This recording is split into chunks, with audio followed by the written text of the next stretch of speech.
Good morning, good morning, good morning, good afternoon or good evening. Samahan niyo po ako. Ako ay maggagawa ng tempura. Tempura a la Ma'am Shining's version. Ayan. Meron ako tayong dito, hipon. Ayan, balat na yan, binalatan ko yan. Hindi ko lang talaga sadya tinanggal yung kanyang ulo kasi matutuklap naman din yung mamaya. At saka para mas maganda tingnan. Ayan, una muna, ididip ko siya dito sa cornstarch. Meron akong cornstarch or harina pwede rin. Ayun, tapos lalagay ko siya dito sa aking egg. Didip ko rin siya sa egg. Tapos ididip ko siya sa aking breading mix. Meron akong breading mix at mayroon akong breadcrumbs. Yun ang pinakapang last na na pagsawsawan ko yung kanyang breadcrumbs. Ayan, paikot-ikot lang natin siya dito, yun. Pinaikot-ikot. Tapos ibalik na naman natin siya sa itlog. Pinagulong-gulong.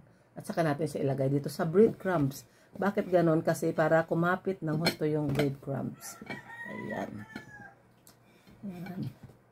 Ayan. Tapos medyo i-press natin siya ng konti para mag-firm yung para kumapit ng husto yung yung breadcrumbs. Ayan. Ayan. At meron na akong nagawang 3 and 6 pa yung aking gagawin. Guys, malinis yung kamay natin bago tayo mag-prepare ha. Ayan. I-press siya. Tapos i-dip na naman sa itlog. Yan, sa eggs. Tapos saka natin siya ilagay ulit sa breadcrumbs. Ayan, alisin ko na to sa aking harapan. Ito sa breadcrumbs na yung pinaka-last portion. Kaya paikot-ikot lang ng ganun. Ayan. Ikot-ikot. May natira pa. Oh. Tapos i-press natin siya para mag-firm. Press uli. Kasi last na po ito eh. Kaya talagang pinagugulong ng husto. Ganun pala yun.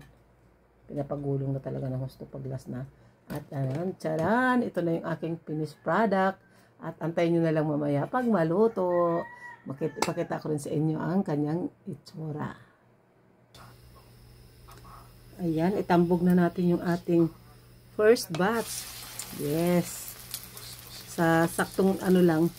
Huwag masyadong mainit yung ating kalan. Silipin ko nga. Ayan. Para hindi madaling masunog ating tempura. Ayan, tatlo-tatlo lang.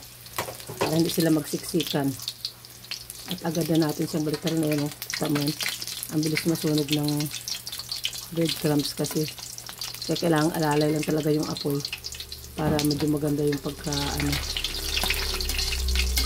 alalayan lang natin talaga sa pag balibaliktad para medyo maganda ang luto. Ayan. Diba? Napakasarap tingnan.